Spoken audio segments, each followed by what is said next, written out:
जड़ी बूटियों के संसार में आज हम आपके लिए एक और औषधीय पौधों के साथ ढेर सारी जानकारियों को लेकर के बताने के लिए आज उपस्थित हैं। निश्चित रूप से हमारे देश की परंपरा, हमारे देश की समृद्धशाली संस्कृति पूरी दुनिया के लिए एक उदाहरण है। इसीलिए ऋषियों ने कहा कि यदि कोई मानव अपने चरित्र की शिक्षा लेना चाहता है तो निश्चित रूप से भारत भूमि वह भूमि है जहाँ से मनुष्य उस शिक्षा को ग्रहण कर सकता है। हम विश्व के अंदर विश्व गुरु के पद पर अकारण ही प्रतिष्ठित नहीं थे, उसके बहुत सारे कारण थे। हमारे आयुर्वेदिक मनीषियों को, ऋषियों को यह पता था कि दुनिया के अंदर किस तरह से जीवन को जीना है, किस तरह से संसार के पदार्थ हैं उनको हम अपने जीवन के लिए उपयोगी बना सकते हैं, किस तरह से हम अपने जीवन में उनका उपयोग कर सकते हैं। तो उन्होंने कभी भी औषधि को या औषधि के रूप में किसी भी पदार्थ को ग्रहण करने के लिए उतना हमें प्रेरित न किया जितना उन ऋषियों ने उन पदार्थों का दैनिक उपयोग में जोर दिया। तो उसी तरह के पदार्थ में आज हम जिस इस विशाल झाड़ में हम यहाँ पर बीच में हैं, यह है, हम सब जानते हैं कि हमारे यहाँ करक्यूमा लौंगा, जिसको हल्दी बोलते हैं, जो रसोई का एक महत्वपूर्ण और अत्यंत आवश्यक पदार्थ है। मेरी माताएं, बहनें, निश्चित रूप से इसका बहुत समय से हम लोग न जाने कितनी पीढ़ियों से इसका सेवन करते आ रहे हैं। हल्दी का सेवन भी यह भारतवर्ष की परंपरा है और यह भारतीयों की देन है। आज विदेशों में हालांकि थोड़ी मात्रा में कोई दूसरे लोग भी इसका प्रयोग करते हैं, परंतु इसकी जो देन है, इसकी जो उपज है, वह भारत भूमि है, ऋषियों की भूमि है, जहाँ से लोगों ने इसको सीखा। आज हल्दी के रूप में हम निश्चित रूप से बहुत सारी सब्जियों में, दैनिक मसालों में इसका हम उपयोग करते हैं, परंतु हल्दी एक सिर्फ भोजन का या सब्जी का ही अंग नहीं है, यह एक बहुत ही दिव्य और गुणकारी औषधि है। तो आज हम इसके कुछ औषधीय गुणों के संदर्भ में चर्चा करेंगे। तो इसके संदर्भ में आज और हम गहराई से जानेंगे।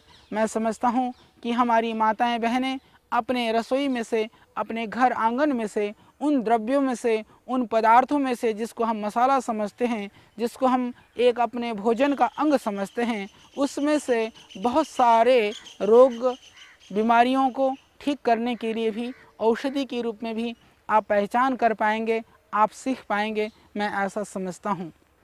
करक्यूमा लौंगा जिसको लेकर के अभी ये जिसको हल्दी बोलते हैं, हालांकि हल्दी की बहुत सारी वैरायटियां हैं।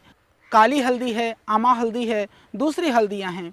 उन हल्दियों के विषय में भी हम चर्चा करेंगे, पर अभी मैं आपको जो सामान्यतया प्रयोग किया जाता है, आप मेरे हाथ में देख रहे हैं, यह पूरे पौधे के साथ में, और मैं हल्दी के खेत में ही खड़ा हूँ और इसमें आप देख पा रहे हैं कि ये पूरी हल्दी लगी हुई है, ताज़ी हल्दी है, और इसमें जब पुरानी हो जाती है तो इस तरह की ये मोटी गांठ हो जाती है।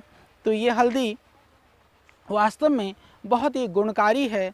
न केवल यह, इसमें आप तो जानते हैं टर्मरिक नाम का एक ऑयल, टर्मरिक जो होता है वो घावों को भरने के लिए और चोटों के लिए यह बहुत गुणकारी था। ये लोगों को पता चला कि आज भी रसोई में माताओं को काम करते समय यदि कोई सब्ज़ी काटते समय कट जाए तो हल्दी को थोड़ा सा बुरक देती हैं तो रक्त बंद हो जाता है।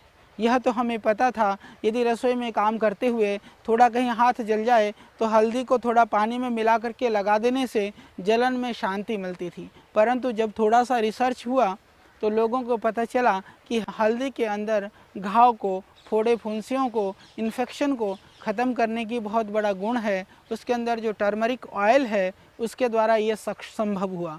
और अभी हल्दी के ऊपर बड़े बड़े अनुसंधान हो रहे हैं। अमेरिका के अंदर जो अभी हल्दी पेटेंट की बात आई, हल्दी पेटेंट की जो कहानी वहाँ से शुरू हुई, उनको पता चला कि इसके अंदर करकुमिन नाम का जो ऑयल है, करकुमिन, वह वास्तव में कैंसर के लिए अत्यंत लाभप्रद पाया गया है कि कैंसर जैसे भयानक बीमारी को ठीक करने के लिए हल्दी अत्यंत गुणकारी और कारगर जब उनको पता चला तो उन्होंने इसको पेटेंट कराने का प्रयत्न किया। तो निश्चित रूप से मैं समझता हूँ कि जो कैंसर जैसी भयानक और ख़तरनाक बीमारियों को दूर करने के लिए यह हल्दी अत्यंत कारगर है, इसके ऊपर कार्य होना चाहिए। ऋषियों को इसके गुणों का पता था, इसीलिए उन्होंने प्राचीन काल से ही हल्दी को एक भोज्य पदार्थ के रूप में हमारे दैनिक वस्तुओं के साथ उपभोग के लिए, उपयोग के लिए विधान किया। उसी की ही परंपरा में आज हम इस हल्दी का सब्जियों में, साग में डाल करके प्रयोग करते हैं। और एक और इसके संदर्भ में घटना मैं आपकी जानकारी में लाना चाहूँगा। जब हमने आयुर्वेदिक औषधियों का निर्माण प्रारंभ किया, उस समय बहुत औषधि चमत्कारिक रूप से औषधियों ने काम करना प्रारंभ किया। तो शुरू में लोगों को लगा कि आयुर्वेदिक औषधियाँ कैसे इतनी कारगर हो सकती हैं।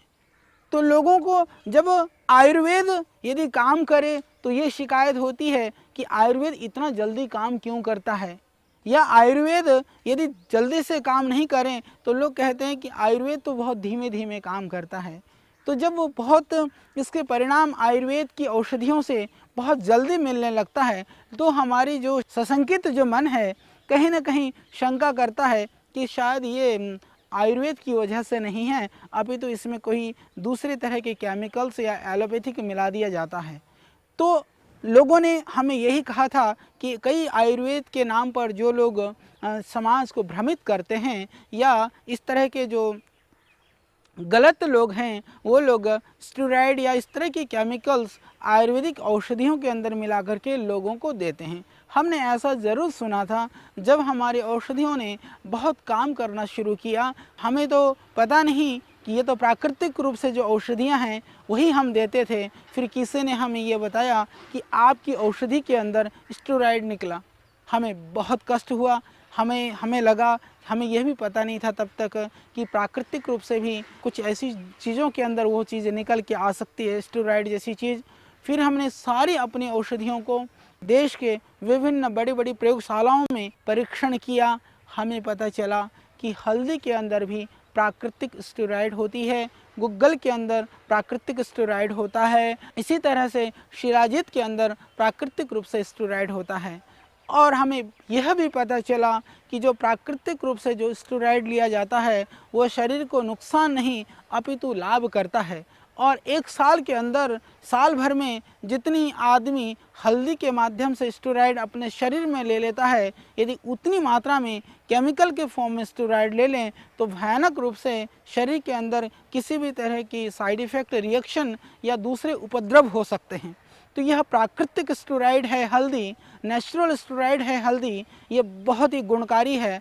तो उन सारी परिस्थितियों में भी, क्योंकि जो प्राकृतिक रूप से परमात्मा की तरफ से जो प्रदत्त जो चीज़ है वो कभी नुकसान नहीं करती है, इसीलिए हल्दी के रूप में जो आप स्टेरॉइड सेवन कर रहे हैं वो आपके जीवन को निश्चित रूप से निरोग बनाने में, रोग प्रतिरोधक क्षमता को बढ़ाने में और रोग मुक्त करने में यह कारगर है, सहयोगी है। ये हम नहीं, आज मॉडर्न मेडिकल साइंस ने भी सिद्ध कर दिया है। और आज विदेशों में हालांकि प्रतिदिन हल्दी हम खाते हैं, हमने उस हल्दी को परंपरागत रूप से सेवन किया। आज अनुसंधान के रूप में पश्चिमी जगत के जो लोग हैं, उधर के जो साइंटिस्ट हैं वो काम कर रहे हैं। तो हमें आज नित्य प्रति हल्दी के सेवन के साथ इसके गुणों के ऊपर हमें अनुसंधान करना चाहिए, मैं कहता हूँ। परंतु यह तो हमारी विडंबना है, हम हल्दी का सेवन करते हुए हल्दी के ऊपर अनुसंधान नहीं, हल्दी की डिमांड के हिसाब से हल्दी में कैसी क्या मिलावट की जा सकती है उसके लिए कहीं प्रयत्नशील हैं। क्योंकि लोग मुझे बता रहे थे कि हल्दी में भी पीली मिट्टी मिलाई जाती है, न जाने क्या क्या अपमिश्रण इसके साथ किया जाता है। तो हम शुद्ध हल्दी तो लोगों को उपलब्ध कराएं, हल्दी के अनुसंधान के लिए भी हम आगे आएँ, ये बहुत ज़रूरी है।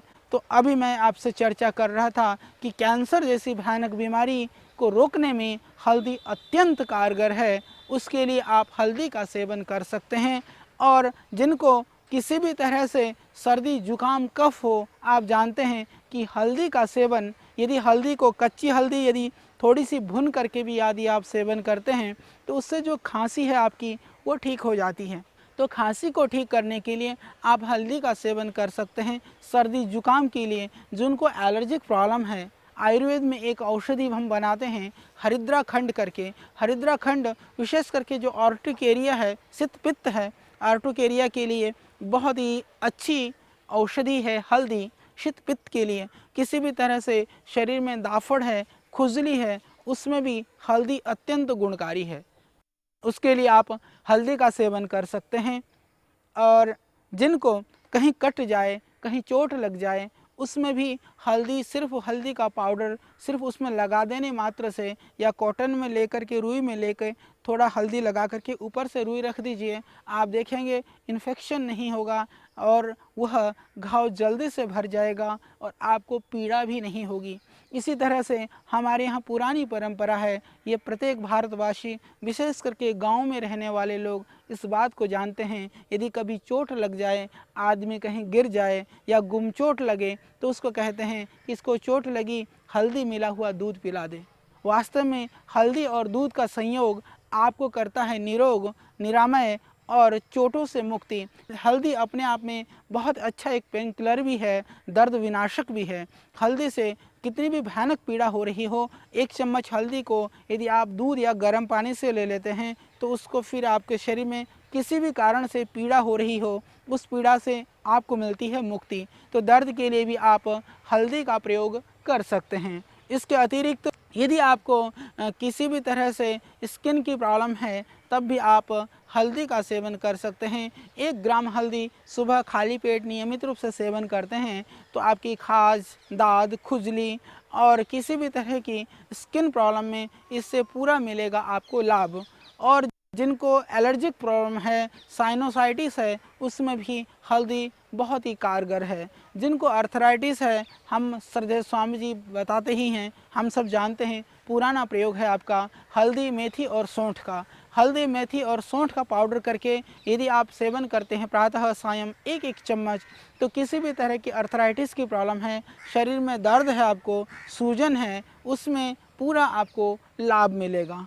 और जिनको किडनी की प्रॉब्लम है, कैंसर जैसी भयानक बीमारियां हैं, वो लोग भी यदि इस हल्दी का नियमित रूप से सेवन करें, सरल उपाय है। हल्दी को आप पाउडर करें और लगभग 1 चम्मच हल्दी प्रातः सायं आप पानी के साथ सेवन करें। हल्दी दांतों के लिए भी बहुत गुणकारी है। हल्दी, सेंधा नमक और सरसों का तेल, यह भी एक हमारे परंपरा में हमारे बुजुर्ग हमें बताते रहे हैं। हल्दी, सेंधा नमक और उसमें थोड़ा सा मिला लें सरसों का तेल, और आप मंजन की तरह से, पेस्ट की तरह से यदि उंगली से आप पेस्ट करेंगे तो उससे मसूड़ों की परेशानी, मुख की जो बीमारी है, दांतों की जो परेशानी है, उस रोग से भी आप बच सकते हैं। उसके लिए भी यह अत्यंत लाभकारी है। और जिनको मुंह में से दुर्गंध आता है, थोड़ी हल्दी डाल के, थोड़ा सा सेंधा नमक डाल के यदि गरारे करते हैं नियमित रूप से मुख की, जिससे दुर्गंधी भी खत्म हो जाएगी। और जिनको बहुत ज़्यादा आँखों में परेशानी हो तो हल्दी को घिस करके सिर्फ आँख में अंजन करने से भी आँख के रोगों में भी लाभ होता है। जिनको श्वास की बीमारी है, वो हल्दी को भून करके या हल्दी के टुकड़े करके हम बंद हंडिया के अंदर रख करके या तवे में खुले में भी थोड़ी सी हल्दी को भून करके शहद के साथ चाटें तो भयानक श्वास की बीमारी और खांसी की बीमारी में भी इससे लाभ होता है। हल्दी अत्यंत गुणकारी है और बहुत ही चमत्कारिक है। आपके घर में है, आपके रसोई में ये है, और आपके पास थोड़ी सी जगह है तो थोड़ी ताज़ी हल्दी ला करके और ये आप अपने घर में थोड़ी सी जगह पर भी लगा सकते हैं। हालांकि साल भर में हल्दी की फसल तैयार हो जाती है, और थोड़ी ताज़ी हल्दी मिले तो गुजरात वगैरह में तो हल्दी के काट करके अदरक की तरह से सेवन करने का भी विधान भी है। और ये इससे थोड़ी यदि कच्ची हल्दी आदि आप नियमित रूप से लेते हैं तो इससे आप डायबिटीज़ से बचेंगे, पेट की बीमारी से बचेंगे, पेट की इन्फेक्शन से बचेंगे, अल्सरेटिव कोलाइटिस से बचेंगे, कैंसर जैसी बीमारी से बचेंगे। तो आप हल्दी का सेवन ताज़ी मिले तो अच्छा है। और यदि बाज़ार में पीसी हुई हल्दी के ऊपर आपको संशय है तो आप हल्दी की गांठ ले करके आप उसका पाउडर करके इसके सब्ज़ी के अलावा भी आप हल्दी का सेवन प्रारंभ कर दें। छोटे बच्चों को भी थोड़ा सा दूध में डाल करके आप दे सकते हैं। इससे आपका घर सुरक्षित होगा, आपके बच्चे रोगमुक्त होंगे और आपको भी नई ज़िंदगी मिलेगी और विभिन्न रोगों से आपको मिलेगी मुक्ति। यह अत्यंत लाभकारी पदार्थ है। हम जानते रहे हैं कि ऋषियों ने हमारे जीवन के लिए उपयुक्त समझते हुए दैनिक भोजन के अंग में इसको समाहित किया। अब हम सिर्फ भोजन में ही नहीं, आज से औषधि के रूप में भी इस हल्दी का सेवन करेंगे और स्वयं निरोग रह करके समाज को रोगमुक्त करने में महती हम योगदान देंगे। यही हमारा संकल्प है। इसी भावना से हम प्रतिदिन आपके लिए ढेर सारी जानकारी के साथ, ढेर सारी जानकारियों को लेकर के आते हैं आपके बीच। तो आज हमने बताया आपको इस हल्दी के संदर्भ में, हल्दी के गुणों के संदर्भ में, हल्दी के औषधीय प्रयोग के संदर्भ में। कल फिर हम आपके बीच में होंगे एक और औषधीय प्रयोग को लेकर के। तो आज से आप हल्दी को औषधि के रूप में प्रयोग करते हुए अपने आप को निरोग और निरामय करें और बाकी लोगों को भी आप इसके लिए प्रेरित करें। यही हमारी आप सबके लिए संदेश, यही मेरी शुभकामना।